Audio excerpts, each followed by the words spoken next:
ಸ್ನೇಹಿತರೆ ನಮಸ್ತೆ. ನಾಡು ನುಡಿ ಯೂಟ್ಯೂಬ್ ಚಾನಲ್ಗೆ ನಿಮಗೆಲ್ಲ ಸ್ವಾಗತ. ಸ್ನೇಹಿತರೆ, ನಿಮ್ಮ ಮನೆಯಲ್ಲಿ ಕೂಡ 5 ವರ್ಷಕ್ಕಿಂತ ಕೆಳಗಿನ ಮಕ್ಕಳಿದ್ದರೆ ನೀವು ಈ 3 ದಾಖಲೆಯನ್ನು ಮಾಡಿಸಿಕೊಳ್ಳುವುದು ಅತಿ ಕಡ್ಡಾಯವಾಗಿದೆ. 5 ವರ್ಷದ ಒಳಗಿನ ಎಲ್ಲ ಮಕ್ಕಳಿಗೆ ಈ 3 ದಾಖಲೆಗಳು ಕಡ್ಡಾಯ ಅಂತ ಕೇಂದ್ರ ಸರ್ಕಾರ ಈಗ ಆದೇಶವನ್ನು ಹೊರಡಿಸಿದೆ. ಹಾಗಾದರೆ 5 ವರ್ಷಕ್ಕಿಂತ ಕೆಳಗಿನ ಮಕ್ಕಳಿಗೆ ಯಾವ 3 ದಾಖಲೆಗಳನ್ನು ಕಡ್ಡಾಯವಾಗಿ ಮಾಡಿಸಿಕೊಳ್ಳಬೇಕು ಅನ್ನೋದರ ಬಗ್ಗೆ ಸಂಪೂರ್ಣ ಮಾಹಿತಿಯನ್ನು ಈ ವಿಡಿಯೋದಲ್ಲಿ ನಾವು ನಿಮಗೆ ತಿಳಿಸಿಕೊಡ್ತೀವಿ. ವಿಡಿಯೋ ತುಂಬ ಇನ್ಫಾರ್ಮೇಟಿವ್ ಆಗಿದೆ, ಎಲ್ಲೂ ಸ್ಕಿಪ್ ಮಾಡದೆ ನೋಡಿ. ಹಾಗೂ ಈ ಮಾಹಿತಿಯನ್ನು ಪ್ರತಿಯೊಬ್ಬ ಪೋಷಕರಿಗೆ ಶೇರ್ ಮಾಡಿ. ಸ್ನೇಹಿತರೆ, ಪ್ರತಿಯೊಬ್ಬ ಪೋಷಕರು ಸಾಮಾನ್ಯವಾಗಿ ತಮ್ಮ ಮಗುವಿಗೆ ಬ್ಲೂ ಆಧಾರ್ ಕಾರ್ಡ್ ಅಂದರೆ ನೀಲಿ ಆಧಾರ್ ಕಾರ್ಡನ್ನು ಮಾಡಿಸುತ್ತಾರೆ. ಆದರೆ ಇನ್ನು ಮುಂದೆ ನೀಲಿ ಆಧಾರ್ ಕಾರ್ಡ್ ಮಾಡಿಸಲು ಈ 3 ದಾಖಲೆಗಳನ್ನು ಕಡ್ಡಾಯವಾಗಿ ಕೊಡಬೇಕು. ನಿಮ್ಮ ಮಗುವಿನ ಹೆಸರಿನಲ್ಲಿ ಈ 3 ದಾಖಲೆಗಳು ಇಲ್ಲದೇ ಇದ್ದರೆ ನೀವು ಬ್ಲೂ ಆಧಾರ್ ಕಾರ್ಡನ್ನು ಮಾಡಿಸಲು ಸಾಧ್ಯವಾಗುವುದಿಲ್ಲ.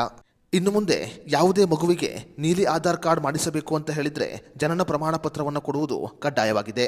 ಆಸ್ಪತ್ರೆಯಿಂದ ಅಥವಾ ತಾಲೂಕು ಕಚೇರಿಯಿಂದ ಜನನ ಪ್ರಮಾಣ ಪತ್ರವನ್ನು ಪಡೆದುಕೊಂಡು ನೀವು ಆಧಾರ್ ಕಾರ್ಡ್ ಮಾಡಿಸುವ ಸಮಯದಲ್ಲಿ ಅದನ್ನು ಲಗತ್ತಿಸಬೇಕು.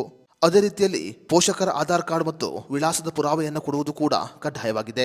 5 ವರ್ಷಕ್ಕಿಂತ ಕೆಳಗಿನ ಮಗುವಿಗೆ ನೀಲಿ ಆಧಾರ್ ಕಾರ್ಡ್ ಮಾಡಿಸುವ ಸಮಯದಲ್ಲಿ ಪೋಷಕರು ತಮ್ಮ ಆಧಾರ್ ಕಾರ್ಡ್ ಮತ್ತು ವಿಳಾಸದ ಪುರಾವೆಯನ್ನು ಕಡ್ಡಾಯವಾಗಿ ಕೊಡಬೇಕು. ಅದೇ ರೀತಿಯಲ್ಲಿ ಮಗುವಿಗೆ ಬ್ಲೂ ಆಧಾರ್ ಕಾರ್ಡ್ ಮಾಡಿಸಬೇಕು ಅಂತ ಹೇಳಿದರೆ ಪೋಷಕರ ಆಧಾರ್ ಕಾರ್ಡ್ ಜೊತೆಗೆ ಜಾತಿ ಆದಾಯ ಪ್ರಮಾಣ ಪತ್ರವನ್ನು ಕೊಡುವುದು ಕೂಡ ಕಡ್ಡಾಯವಾಗಿದೆ. ಬ್ಲೂ ಆಧಾರ್ ಕಾರ್ಡ್ ಮಾಡಿಸುವ ಸಮಯದಲ್ಲಿ ಮಗುವಿನ ಬಯೋಮೆಟ್ರಿಕ್ ಅನ್ನು ಕಡ್ಡಾಯವಾಗಿ ಕೊಡಬೇಕು. ಮಗುವಿಗೆ 5 ವರ್ಷ ತುಂಬಿದ ನಂತರ ಈ ಬ್ಲೂ ಆಧಾರ್ ಕಾರ್ಡನ್ನು ನಾರ್ಮಲ್ ಆಧಾರ್ ಕಾರ್ಡ್ ಆಗಿ ಪರಿವರ್ತನೆ ಮಾಡಲಾಗುತ್ತೆ. ಈ ಕಾರಣಗಳಿಂದ ಪ್ರತಿಯೊಬ್ಬ ಪೋಷಕರು ತಮ್ಮ ಮಗುವಿಗೆ ನೀಲಿ ಆಧಾರ್ ಕಾರ್ಡ್ ಮಾಡಿಸುವುದು ಕಡ್ಡಾಯವಾಗಿದೆ.